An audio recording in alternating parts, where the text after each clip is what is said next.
ఆత్మకూరు తలారి నర్సింగ్లు నాకు ₹1,00,000 ఉండే బ్యాంకులో ₹1,00,000 మాఫీ అయింది. రుణమాఫీ చాలా సంతోషం. రైతు పని చేసుకుంటాం, అటు ఆ పని ఈ పని చేసుకుంటాం. రైతు మాఫీ చేసినందుకు చాలా ధన్యవాదాలు. నా పేరు వడ్ల బింబాదాచారి, ఆత్మకూరు గ్రామం, సదాశివపేట మండలం, సంగారెడ్డి జిల్లా. నిన్న మన సీఎం గారు రైతు రుణమాఫీ పైన ప్రకటన చేయగానే తెలంగాణ రాష్ట్రంలో పండుగ వాతావరణం నెలకొన్నది.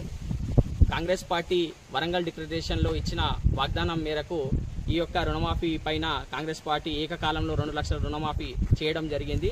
దానికి అందరి రైతుల తరపున మేము హర్షం వ్యక్తం చేస్తున్నాము. దానికి ఈరోజు మాకు పండుగ దినం లాగా ఉన్నది. దానికి ప్రత్యేక ధన్యవాదాలు మన సీఎం రేవంత్ రెడ్డి గారికి.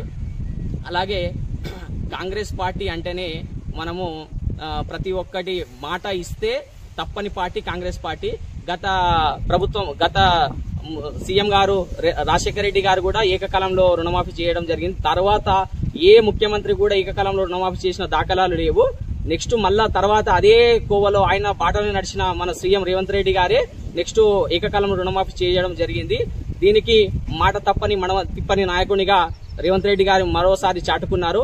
కాంగ్రెస్ పార్టీ అంటేనే ప్రజల పక్షాన నిలబడే పార్టీ. దీనికి మేము రైతుల తరపున హృదయపూర్వక ధన్యవాదాలు తెలియజేసుకుంటున్నాము తెలంగాణ ప్రభుత్వానికి. మిద్దెల రామ్ను, మాది ఆత్మకూరు విలేజ్, మండల్ సదాశివపేట్. రుణమాఫీ అయినందుకు నేను చాలా సంతోషంగా ఉన్నాను. కాంగ్రెస్ ప్రభుత్వానికి రుణపడి ఉన్నాను. సీఎం గారికి నా యొక్క హృదయపూర్వక నమస్కారం. నా పేరు మల్లేశం, ఆత్మకూరు గ్రామం, సదాశివపేట్ మండల్, సంగారెడ్డి డిస్టిక్. ఆత్మకూరు నా సొంత గ్రామంలో వ్యవసాయం చేసుకుంటాను. వ్యవసాయం కొరకు పంట రుణాలు తీసుకున్నాము. ఇంతవరకు ఉన్న ప్రభుత్వంలో మాకు మాఫీ వర్తించలేదు. బ్యాంకు వాళ్ళు నోటీసులు ఇచ్చి ఇబ్బంది పెట్టడం జరిగింది. రాహుల్ గాంధీ మాట ప్రకారం రేవంత్ రెడ్డి గారు ఆయన ఆశయాలను, హామీలను నెరవేర్చిండు. తెలంగాణ ప్రభుత్వంలో అందరికీ పండుగ వాతావరణం ఉంది. రైతులు హర్షం వ్యక్తం చేస్తున్నారు. చాలా సంతోషంగా ఉంది. రేవంత్ రెడ్డి గారికి ధన్యవాదాలు.